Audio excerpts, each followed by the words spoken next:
ദയപൂർവം നേരുന്നു. സൃഷ്ടികളിൽ സമുന്നതമായ സ്ഥാനമാണ് ദൈവം മനുഷ്യന് നൽകിയിരിക്കുന്നത്. പക്ഷി മൃഗാദികളെക്കാളും സസ്യലതാദികളെക്കാളും എന്തിനേറെ മനുഷ്യബുദ്ധിക്ക് അപ്രാപ്യമെന്ന് തോന്നുന്ന റോബോട്ടിനേക്കാളും എത്രയേറെ ശ്രേഷ്ഠനാണ് മനുഷ്യൻ. വിവര സാങ്കേതിക വിദ്യയുടെ അതിപ്രസരണത്താൽ ചിന്താശേഷി പോലും മനുഷ്യന് ഇന്ന് നഷ്ടപ്പെട്ടിരിക്കുന്നു. ദൈവിക പദ്ധതിക്ക് മുമ്പിൽ പകച്ചു നിന്ന് കഷ്ടപ്പാടുകളിലും സഹനവേളകളിലും ദൈവത്തിൽ ആശ്രയിക്കാൻ മനുഷ്യന് ഇന്ന് സാധിക്കുന്നില്ല.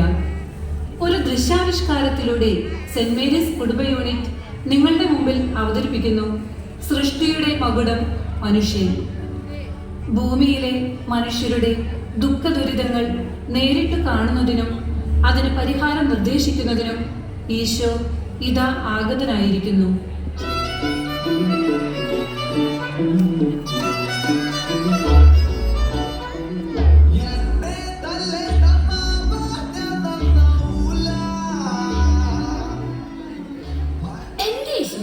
എത്ര നാളെ ഞാൻ അങ്ങനെ കാണാൻ ആഗ്രഹിക്കുന്നു.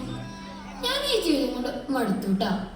ഈ ഭാരം ചുമക്കാൻ എന്നെ കൊണ്ട് പറ്റില്ല. വീട്ടിലാണെങ്കിലോ ഒരു ഫ്രീഡും ഇല്ല. മൊബൈൽ എടുത്ത അപ്പ വരും അമ്മ കണ്ണുരുട്ടിക്കൊണ്ട് വഴക്ക് പറയും.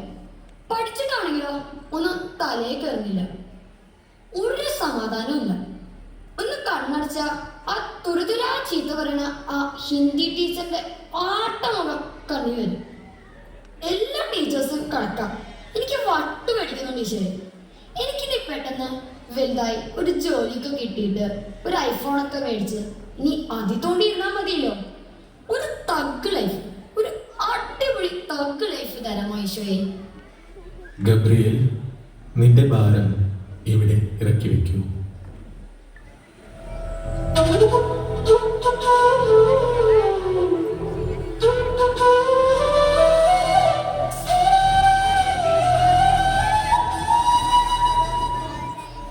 എന്റെ കർത്താവേ, എനിക്ക് പുറത്തേക്ക് ഇറങ്ങി നടക്കാൻ വയ്യ. ചുറ്റും പൂവാലന്മാരാണ്. കോളേജിൽ പോയാലോ മാഷുമാരെടുക്കുന്ന ലൈൻ അടിക്കണം. ഒരു ജ്യൂസ് കുടിക്കാനുള്ള കൂൾബാറിൽ പോയാലോ അവിടെ ഉണ്ട് ഈ വായ്മൊട്ടിന്.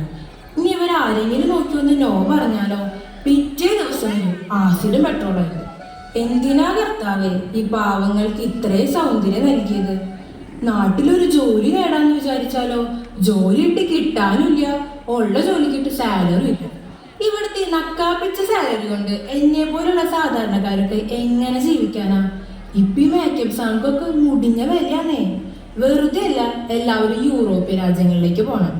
എനിക്കാണെങ്കിലോ ഈ മാരാങ്കോട് നാടും ഇവിടുത്തെ നല്ല ആൾക്കാരും ഈ പച്ചപ്പൊക്കെ വിട്ടു പോകാൻ തീരെ ഇഷ്ടമല്ല. അങ്ങനെ മൊത്തത്തിൽ നോക്കിയാൽ ഡാർക്ക് സീനന്റെ കർത്താവേ, നീ തന്നെ എന്തെങ്കിലും ഒരു പോംവഴി പറഞ്ഞതാ. സാന്ദ്രേ, നിന്റെ ഭാരം ഇവിടെ ഇറക്കി വെക്കൂ.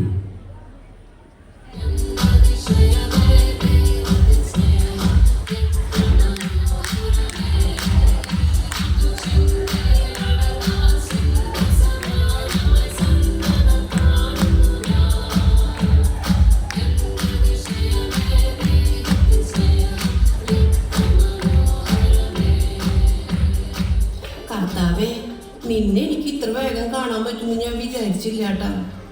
എന്നെ കണ്ട പ്രായം തോന്നില്ലെങ്കിലും വയസ്സ് 10-70 കണ്ണും കണ്ടൂടാ, ചെവിയും കേട്ടൂടാ. ഞാനൊരു രഹസ്യം പറയാട്ടാ, ആരോടും പറയരുത്. ദേ ഈ കാണുന്നതൊക്കെ ബ്രൂട്ടീഷനാ. തലമുടിയാണെങ്കിൽ കറുപ്പിച്ചതും. ഇതൊക്കെ പോട്ടെ കർത്താവേ, ഇതൊന്നുമല്ല എൻ്റെ വിഷയം. എനിക്ക് വീട്ടിൽ ഒരു സ്വസ്ഥതയും ഇല്ല, ബഹുമാനവും ഇല്ല. മാത്തുട്ടിച്ചായനുണ്ടായിരുന്നപ്പോ എൻ്റെ മുഖത്ത് പോലും നോക്കി സംസാരിക്കാത്ത എൻ്റെ മരുമോള് പോലും ഞാൻ എന്ത് ചോദിച്ചാലും അവള് പറയണേ മിണ്ടാതെ അവിടെ എവിടെയെങ്കിലും പോയിരിക്കാൻ. അതൊക്കെ പോട്ടെ, പേരക്കുട്ടികളോട് ചോദിക്കാൻ ചെന്നാലോ അവരാണെങ്കിൽ ഏത് സമയവും ഈ പണിയാ മൊബൈലില്. അമ്മ ആ കുന്തെങ്കിലും എന്നെ ഒന്ന് പഠിപ്പിച്ചു തരാൻ പറഞ്ഞാലോ മിണ്ടാതെ മൂലയ്ക്കെങ്ങാനും പോയിരിക്കുന്നതാളേന്ന്. എനിക്കാണെങ്കിലോ വീട്ടിലെല്ലാ കാര്യങ്ങളും അറിയണം.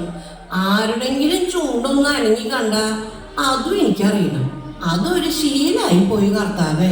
അതുകൊണ്ടാ ഇനി പറയുന്നത് സഹിക്കാൻ പറ്റാത്ത. അല്ല മക്കളെ, ഈ ഡേറ്റ് കഴിഞ്ഞ സാധനത്തിന് എന്തും കൊണ്ടാ പറയാ? എക്സ്പയറി. ആ അത് തന്നെ. ഞാനേ ആ സാധനം കഴിഞ്ഞത് അവിടെ എങ്ങാനും പോയിരിക്കാൻ. എനിക്കാണെങ്കിലോ ആ വാക്ക് കേൾക്കുമ്പോഴേക്കും ശരീരം മൊത്തം ഒരു തരിപ്പ. എനിക്ക് ഈ അവഗണനയും ഒറ്റപ്പെടൽ സഹിക്കാൻ പറ്റണില്ല. എൻ്റെ ഈ കഷ്ടപ്പാടൊക്കെ ഒന്ന് മനസ്സിലാക്കി അതൊന്ന് ഏറ്റെടുത്ത് ഇത്തിരി പ്രായം കുറച്ച് ചെറിയ ഭാരം നോക്കി എനിക്ക് താഴെ കർത്താവെ സന്തോഷായേനെ. ആൻസി, നിന്റെ ഭാരം ഇവിടെ ഇറക്കി വെക്കൂ.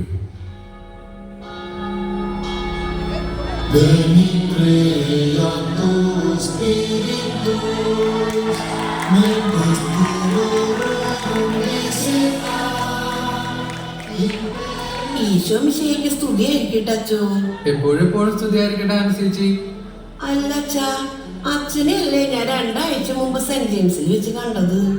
അന്ന് ഞാൻ ഈശോ മിശിഹായ്ക്ക് സ്തുതിയായിരിക്കട്ടെ അച്ചോ എന്നും പറഞ്ഞ് കുമ്പട്ട് നിവർന്ന് വന്നപ്പോഴേക്കും അച്ഛൻ ഇത് എവിടേക്ക് പോയേ? ദേ ഒന്നും തോന്നരുത് കേട്ടാ. അന്ന് ടീഷർട്ടും ജീൻസ് ഇട്ടത് കൊണ്ടാ എന്റെ സ്തുതി മേടിക്കാണ്ട് പോയത്.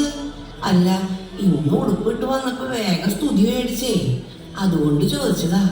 എന്താണാവോ കണ്ട കാര്യം അപ്പ തന്നെ ചോദിച്ചില്ലെങ്കിൽ ദേ ഉള്ളിൽ കിടന്നൊരു സംഭ്രമ. അതൊരു ശീലായി പോയച്ച. ഒന്നും തോന്നരുത് കേട്ടാ. അല്ലച്ചോ, അച്ഛൻ എന്തപ്പോ പോന്നേ? അച്ഛനുണ്ടാ കഷ്ടപ്പാടും ദുരിതമൊക്കെ? ഉണ്ടോന്നോ? പ്രശ്നങ്ങളില്ലാത്ത മനുഷ്യന്മാരുണ്ട് അനുസരിച്ച്. ഞങ്ങൾ ഈ വെള്ളിയും വെള്ളിട്ട് നടക്കണമെന്നുള്ളൂ. എല്ലാവരുടെയും വിചാരം അച്ഛന്മാരായി കഴിഞ്ഞാൽ ഭയങ്കര സുഖാണ്. ഈ ഉടുപ്പിനുള്ളില് ഞങ്ങളും സാധാരണ മനുഷ്യന്മാരാ. ഒരു ഞായറാഴ്ചയൊക്കെ ആയി കഴിഞ്ഞാൽ എന്തോരം മീറ്റിങ്ങുകളാണെന്നറിയോ? രാവിലെ തന്നെ 2 കുർബാന കഴിയുമ്പോൾ തുടങ്ങിയ മീറ്റിങ്ങുകൾ. ഓരോ മീറ്റിങ്ങിലും എന്റെ മനോധൈര്യം ഒന്നുകൊണ്ട് മാത്രമാണ് ഞാൻ പിടിച്ചു നിൽക്കുന്നത്. അത് തന്നെയല്ല, സഭാധികാരികൾ പറയുന്നത് അക്ഷരപ്രതി അനുസരിക്കും വേണം. ഒരു കൂട്ടര് അങ്ങോട്ട് തിരിഞ്ഞു കുർബാന ചെല്ലാൻ പറയും, വേറൊരു കൂട്ടര് ഇങ്ങോട്ട് തിരിയാൻ പറയും. നിങ്ങളുടെ പോലെ ഞങ്ങൾ പ്രശ്നങ്ങളൊന്നും ആരോടും പറഞ്ഞു നടക്കുന്നില്ല എന്നേ ഉള്ളൂ. ഞാൻ കൂടുതലൊന്നും പറയുന്നില്ല എന്റെ കർത്താവേ. നിനക്കറിയാലോ എന്റെ പ്രശ്നങ്ങളും കാര്യങ്ങളൊക്കെ. ഫാദർ സ്റ്റെഫിൻ, നിന്റെ ഭാരം ഇവിടെ ഇറക്കി വെക്കൂ.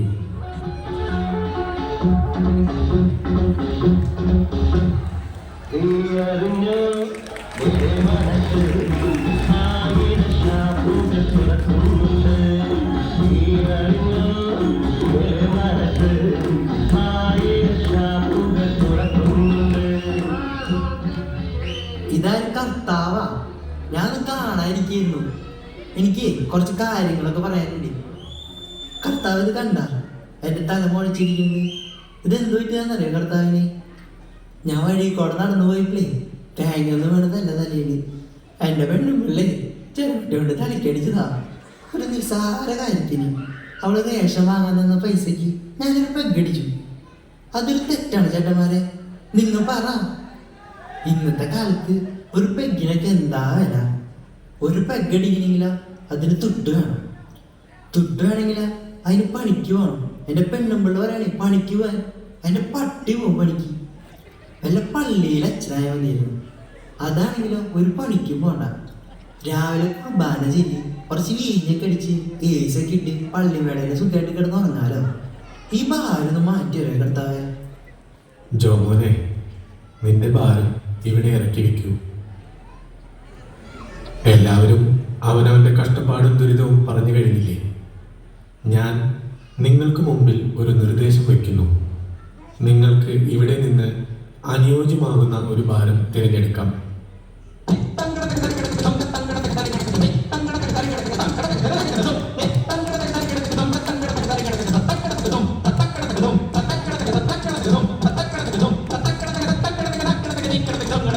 നിൽക്കൂ. നിങ്ങളുടെ സംതൃപ്തിക്കും സന്തോഷത്തിനും ഉചിതമായ ഭാരമാണല്ലോ നിങ്ങൾ തിരഞ്ഞെടുത്തിരിക്കുന്നത്. ഈ ഭാരവുമായി നിങ്ങളുടെ ജീവിതം ആസ്വദിക്കുക. നിങ്ങൾക്ക് ഒരാഴ്ച സമയം തരാം. അതിനുശേഷം നിങ്ങൾ എന്നെ കാണാൻ വരിക. അങ്ങനെ ഓരോരുത്തർക്കും ലഭിച്ച ഭാരവുമായി സന്തോഷത്തോടെ അവർ തിരിച്ചുപോയി.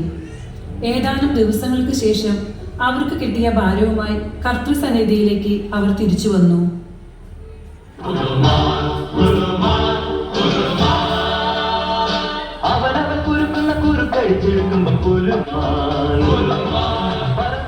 എന്റെ പൊന്നീശ്വരി, ഇതെനിക്ക് താങ്ങാൻ കഴിയുന്നില്ല കേട്ടോ.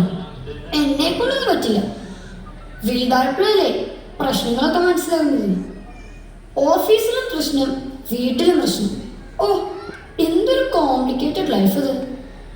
ആ സ്കൂളിലായിരുന്നപ്പോ സ്കൂളിൽ പോവുക, വരിക, ഭക്ഷണം കഴിക്കുക, ഉറങ്ങുക, കളിക്കുക, കിടക്കുക, ഇത്രേ ഉണ്ടായിരുന്നുള്ളൂ. അത് തന്നെ മതി ഈശ്വരി, അത് തന്നെ മതി. പ്ലീസ് പ്ലീസ് ഈശ്വരി, ആ സ്കൂൾ ലൈഫ് എനിക്ക് തിരിച്ചു തരാമോ?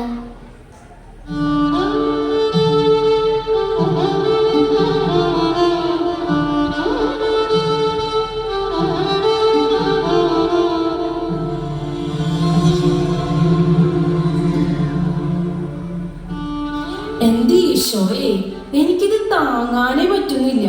പുതിയ ഭാരം കിട്ടിയപ്പോഴല്ലേ പഴയ ഭാരം എന്ത് ഈശോയായിരുന്നു എന്ന് എനിക്ക് മനസ്സിലായത്. നമ്മുടെ ജീവിതത്തിലെ ഏറ്റവും നല്ല കാലം കോളേജ് ലൈഫ് ആണെന്ന് എനിക്കിപ്പോ മനസ്സിലായി. ആ കളിയും ആ ചിരിയും ആ ഫ്രണ്ട്ഷിപ്പൊക്കെ ഞാൻ ഒത്തിരി മിസ് ചെയ്യണം. എനിക്ക് എൻ്റെ പഴയ കോളേജ് ലൈഫ് തന്നെ മതി എൻ്റെ കർത്താവേ.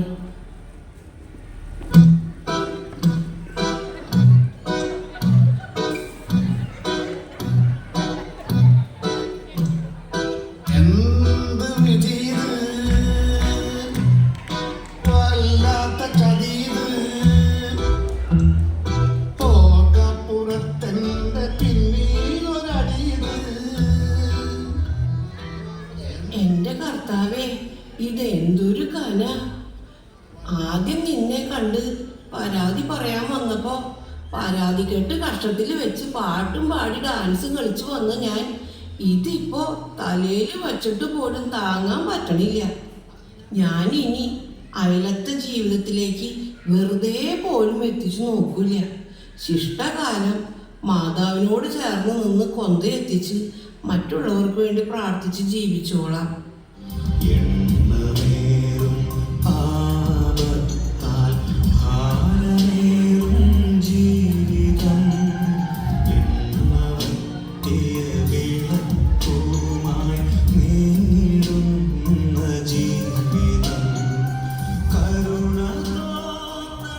തെറ്റ് പറ്റുപോയിട്ട് കർത്താവേ, എനിക്കിത് പറ്റണില്ല.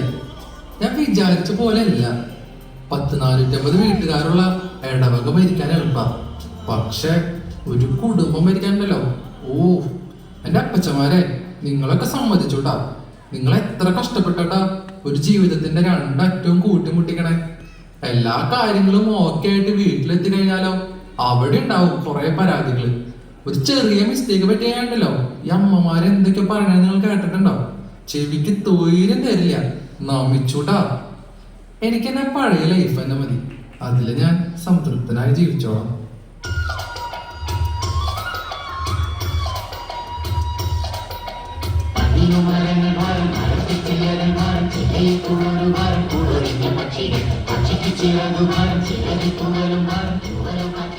എന്റെ ഈശോയെ, ഇതെനിക്ക് താങ്ങാൻ പറ്റണില്ലേട്ടാ. ഈശോ വിശാഖി സുധീരിക്കട്ടെ അച്ചു. ഞാൻ വിചാരിച്ചു ഈ അച്ഛന്മാരുടെ ലൈഫൊക്കെ നല്ല സുഖമായിരിക്കുന്ന. ഇപ്പോഴല്ലേ മനസ്സിലായേ നല്ല കഷ്ടപ്പാടാന്ന്. 400 കുടുംബങ്ങളെ ഒറ്റ കൊടക്കീഴില് എങ്ങനെയാണോ ഈ അച്ഛന്മാരൊക്കെ കൊണ്ടുനടക്കണേ. സമ്മതിച്ചെന്നിരിക്കുന്നു. ഞാനാണെങ്കിലോ എൻ്റെ വീട്ടിൽ എൻ്റെ ഭാര്യയുടെ പരാതി മാത്രം കേട്ടോണ്ടിരുന്നത്. ഇപ്പോഴാണെങ്കിലോ രാവിലെ എന്നെ കുർബാന കഴിഞ്ഞപ്പോൾ കുറേ എണ്ണം വരും. കുണു കുണു കുണു കുണു എന്ന് പറഞ്ഞു.